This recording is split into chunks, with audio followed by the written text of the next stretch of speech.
Inicia la campaña del boxeo mundial en el 2024 y el protagonista es un árbitro.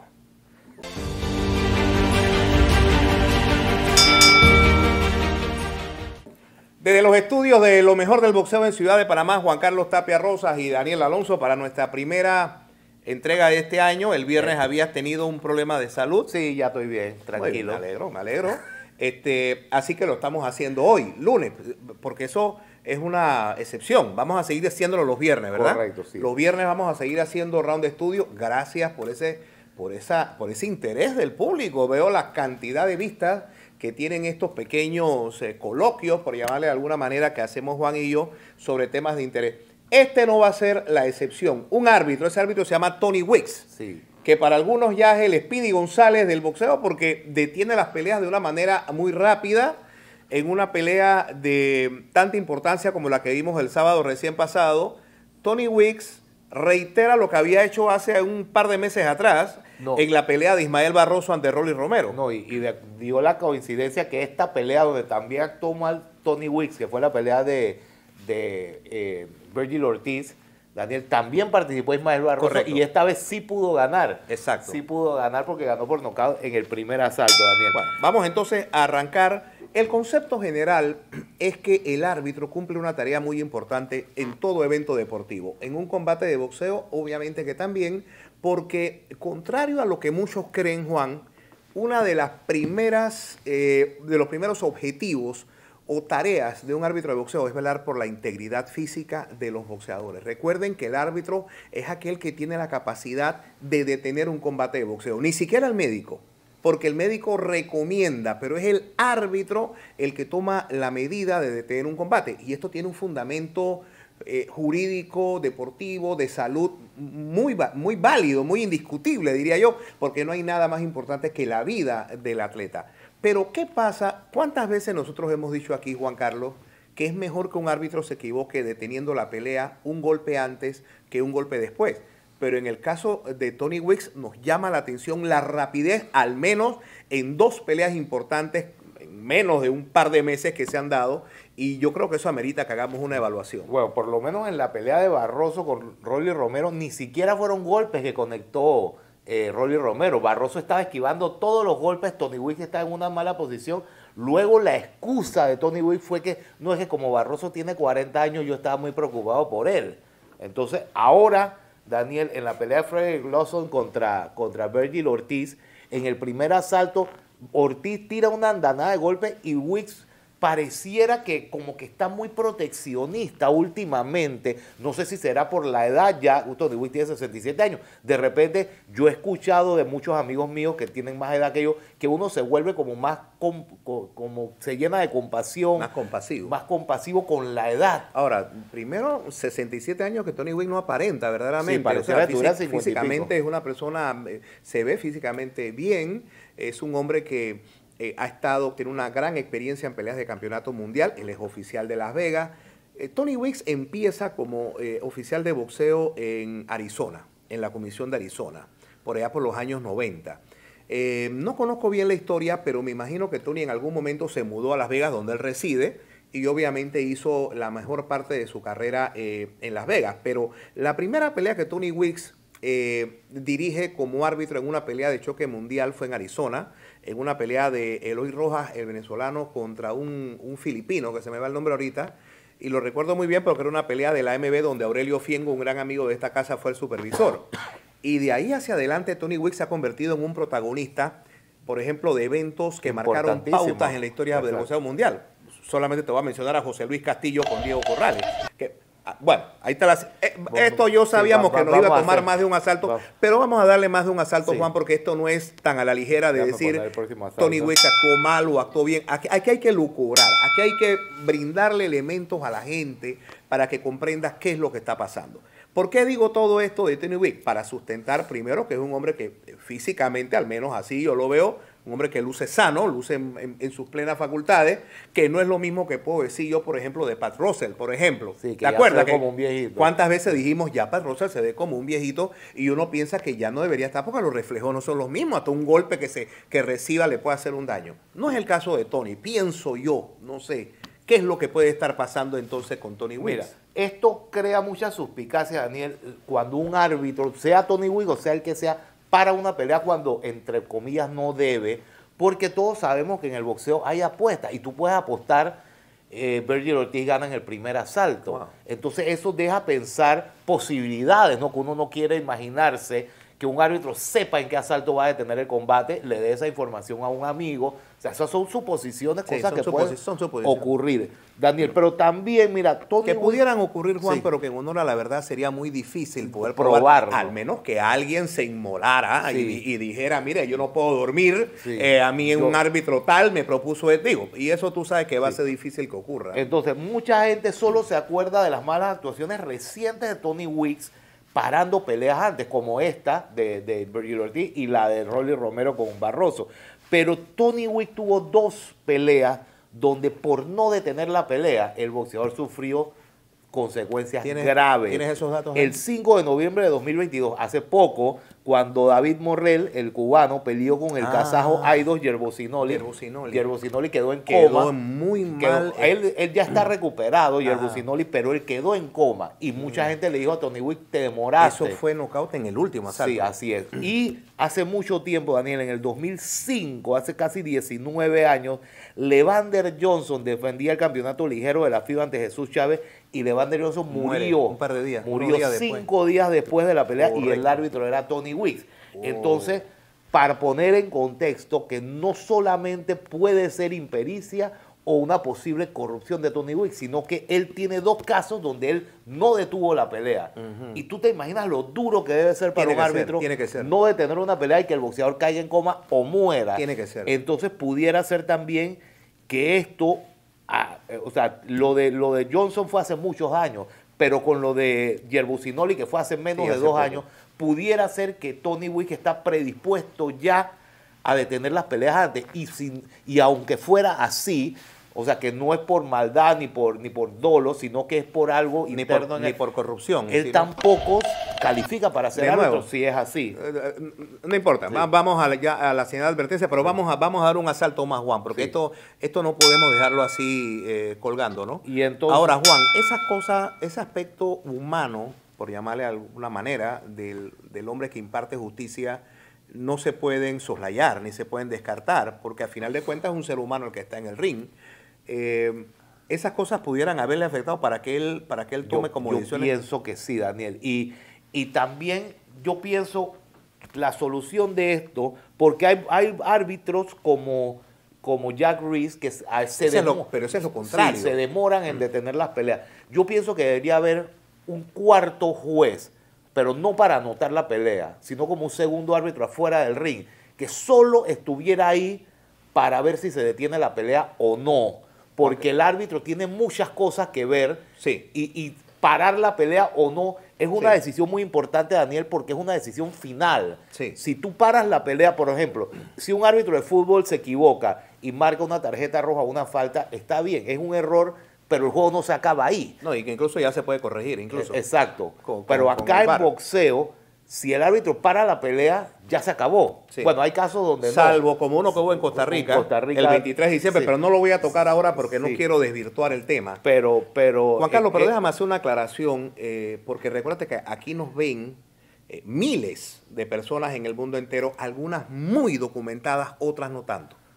Hemos mencionado varios nombres de oficiales que cualquiera pensará, bueno, pero Jack Reese y Tony Weeks, los dos son de Estados Unidos, sí, pero ojo, de comisiones diferentes. Sí. Y quizás el que no esté tan involucrado en esto no lo va a comprender.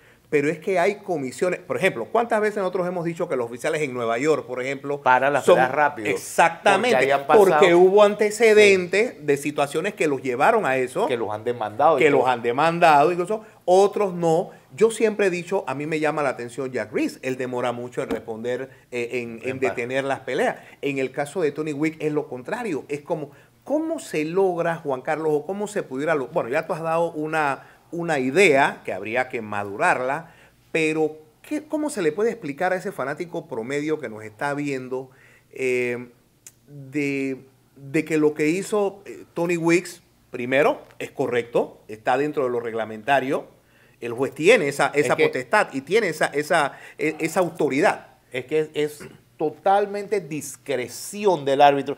Es más, yo recuerdo una pelea, no me acuerdo si era Dani García contra Malina, y no me acuerdo quién era, que el árbitro paró la pelea de la nada en el último asalto y que la gente se quedó, ¿qué pasó aquí? Claro. El que apostó por nocaut, el que apostó por decisión. Claro. Es que lo malo es que hay apuestas. Y no Juan, y una pregunta, tú disculpa, pero que te abrume, pero es que ya llevamos por el tercer round de estudio y todavía no llegamos a una conclusión, que es con la que quiero terminar. Esas declaraciones de Tony Wick, primero, ¿serán ciertas o no o serán fake news? Bueno, vamos a hablar un poquito ya porque sí. Supuestamente Tony Wick publicó en su cuenta de Facebook que el boxeador africano había tenido un aneurisma y luego llamaron a otro doctor y llamaron doctores hasta que no le detectaran el aneurisma y por eso él paró la pelea. Pero yo creo que Tony Wick, eso no puede ser cierto porque Tony Wick no puede estar publicando. Primero que eso es privado. Y también que no es lo usual, Juan, que un árbitro, que un oficial, ni árbitro ni juez tenga que estar explicando en redes sociales y que escriba en redes sociales. Eso, ¿no? Hay un concepto en el derecho general universal que los jueces hablan por sus fallos. Exacto. En el caso de los oficiales de boxeo, tanto los árbitros como los jueces, se les instruye a que se abstengan de dar explicaciones de sus decisiones, incluso que se abstengan de cuestionar a un colega. Es que casi siempre el que da la respuesta es la comisión y en otros deportes la liga, por lo menos en la NBA, la NBA sale a defender a los árbitros, el mismo árbitro nunca dice nada. Ok. Hay mucha gente que he visto en redes sociales que dice la Comisión de Boxeo de Las Vegas debería iniciar una investigación y llamarle la atención a Tony Wicks. Pero me pregunto yo, Juan, ¿una investigación por cumplir el reglamento? Bueno, el reglamento dice que el árbitro está para proteger la integridad. No es tan sencillo. Sí, Juan, es que él no dirá que él protegió la integridad, pero el lado del boxeador afectado dirá que no. Pero bueno, ahí...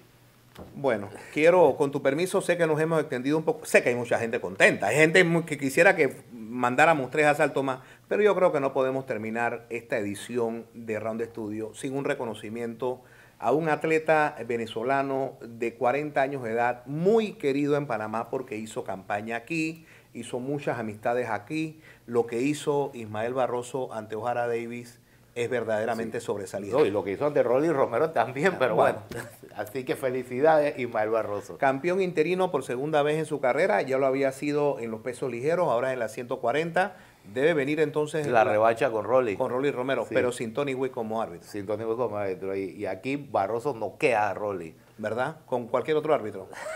Bueno, esperamos, Juan, los datos que diste verdaderamente son muy certeros. Cuando uno va a hacer un análisis de este tipo, con la independencia y con el criterio y la buena fe con lo que lo hacemos nosotros, porque lo mejor del boxeo ya va a cumplir 49 años en un par de días y tenemos una tradición que nos obliga a ser equilibrados en lo que decimos. Ojalá que los aspectos que Juan ha compartido, que yo les he compartido a ustedes, les permitan tener más elementos de juicio para poder evaluar y no así a la ligera el trabajo de un árbitro con tanta trayectoria como lo es Tony Wicks. En nombre de Juan Carlos Tapia Rosas y del mío propio, esto ha sido Round de Estudio.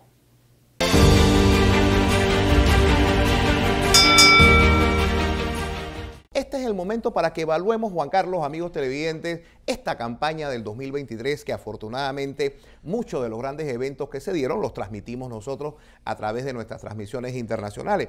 Y siempre que se va a evaluar quién fue el mejor boxeador del año, pues no siempre hay un criterio unánime. Mira, Daniel, este año fue el año para mí de 2 boxeadores, de Terence Crawford y Naoya Inoue, porque ambos se coronaron campeón mundial indiscutido en su segunda categoría este año. Exacto. O sea, son los únicos que lo han Exacto. hecho. Entonces, escoger un boxeador del año tiene que ser entre ellos 2, pero queríamos escoger uno. Y hay que explicar primero que el boxeador del año no significa que sea el mejor boxeador libra por libra del momento. Aunque en el mejor boxeador libra por libra también Inoue y Crawford son el 1 y el 2. Exactamente. Mira, y mira que suena ilógico, pero para mí Crawford es el número 1 libra por libra y Inoue es el número 2. Pero el boxeador del año creo que es Inoue. Yo respaldo eso, sí, porque recordemos que en la campaña 2023 Crawford solamente hizo un combate importantísimo, por supuesto, con Errol Spence, pero lo que hizo Inoue fue duplicar eso. hizo 2 peleas, tanto la de Stephen Fulton como la última con Marlon Tapales, en las cuales en 2 peleas ganó 4 coronas mundiales. Sí, y mucha gente dirá, bueno, pero la pelea de Crawford con Spence fue de mucho más perfil. Tiene algo que ver el hecho que las peleas de Inoue son en la madrugada, Exacto. que no son tan populares acá Exacto. en América. La mayoría de la gente no se va a parar a las 5 de la mañana a ver una pelea, Sí. como es el caso de las peleas de Inoue. Por eso yo creo que Inoue sufre un poco en estas votaciones o cosas de popularidad. Pero esas victorias, sobre todo la de Fulton, que Fulton era, incluso mucha gente veía a Fulton ganándole a Inoue. Inoue haciendo su primera pelea en 122. Exacto, y luego contra Tapales, que le hizo un peleón también, y las 2 la resolvió. O sea, para mí los 2 se lo merecen, pero si hay que escoger uno, Sí. yo creo que este fue el año de Naoya Inoue. Y agreguemos que los 2 son invictos, Sí, son exacto. boxeadores imbatibles. Así que yo estoy de acuerdo. Yo pienso que el boxeador del año, miren, el tema de mejor libra por libra, ese es otro debate. Pero el boxeador del año 2023, el monstruo. Otra categoría importante que evaluamos al final de cada campaña son las sorpresas. ¿Y por qué las sorpresas? Porque ¿qué sería del mundo del deporte sin sorpresas? Si el favorito siempre va a ganar, entonces ¿para qué incluso hacer las peleas? Pero en el boxeo, como en cualquier otro deporte, hay esa particularidad. Siempre hay hechos verdaderamente sobresalientes que nadie tenía en el radar y por eso son consideradas las grandes sorpresas. Mira, a mí, y yo estoy seguro que a ti también te pasa, Daniel, gente en redes sociales y amigos, cada vez que hay una cartelera importante, me preguntan, oye, Juan Carlos, ¿tienes alguna posible sorpresa ahí que se pueda dar para meterle una platita ahí para decir gano? Pero ¿qué tienen en particular las verdaderas grandes sorpresas como estas que vamos a hablar? Que nadie se las huele. Exacto. O sea, ni siquiera Exacto. uno piensa la posibilidad de que pudieran pasar. Porque hay veces que uno dice, oye, este tipo pudiera hacerlo una y de repente gana el no favorito. Pero en este caso, de estas sorpresas que vamos a hablar aquí, Daniel, son 3. Ni ninguna de las 3. Si tú me preguntabas antes de la pelea, a mí se me pasaba por la mente siquiera la posibilidad de que uno de estos boxeadores ganara. La primera fue una defensa de Sebastián Fundora, Daniel, ante un boxeador virtual desconocido que ni siquiera estaba clasificado en los primeros 15. Exacto. Eso yo no sé cómo pasó, cómo se dio esa pelea titular, pero estamos hablando de la pelea de Sebastián Fundora y Brian Mendoza. Eso fue un sorpresón. Bueno, totalmente. Además, añádele que Brian Mendoza no estaba, digamos, en el primer nivel del perfil de la categoría. Fundora había logrado importantísimas victorias, nocautes espectaculares.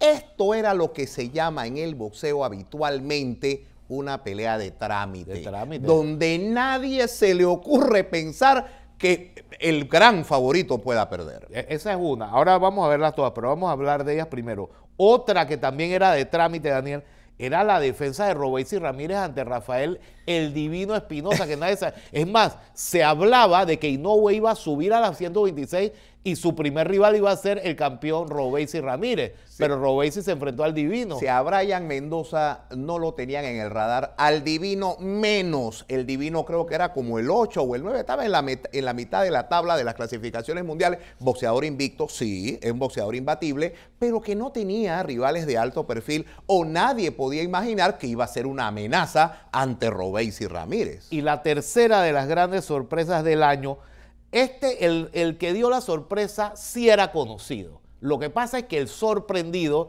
era tan favorito que era prácticamente imposible. Estamos hablando de la pelea que se dio hace pocos días en Arabia Saudita entre Deontay Wilder y Joseph Parker, donde la gente decía, ¿en qué asalto Wilder va a noquear a Parker? Esta pelea, a diferencia de las otras dos, los dos boxeadores eran o habían sido campeones mundiales. Eso es distinto. Nadie puede decir que Joseph Parker era un desconocido, pero ¿quién podía pensar que le iba a ganar a Wilder? No, y también en el peso pesado se dan muchas sorpresas por el knockout, por el golpe, por la fuerte pegada de los pesos pesados. Pero acá no fue por eso. Sí. Acá fue porque le ganó todos los asaltos. Y si en esa pelea alguien pensaba que había knockout, ¿de qué lado que iba a ser? Del lado de Wilder. Así que esas son las 3 grandes sorpresas que hemos escogido en los mejores del boxeo. Hay otra categoría que para nosotros es muy importante porque es una manera como de anticipar una futura estrella. Me refiero a la distinción del prospecto del año. Sí, Daniel, y es difícil escoger uno porque siempre hay muchos brillantes. Por ejemplo, Andy Cruz, el cubano, que muchos dirán que es novato, pero ya se pudiera considerar prospecto. O Sander Sayas, o sea, hay bastantes grandes prospectos, pero hay uno que cada vez que pelea nos sorprende, no solo por su poder de pegada, sino por las peleas que no gana por nocaut, también domina muchísimo. Estoy hablando del invicto de Jersey City, New Jersey, 16-0-12 knockout, que este año tuvo 4-0-2 knockout, Floyd Schofield. Un peso ligero que tiene 21 años y que deslumbra en cada presentación. Para lo mejor del boxeo, Floyd Schofield es el prospecto del año.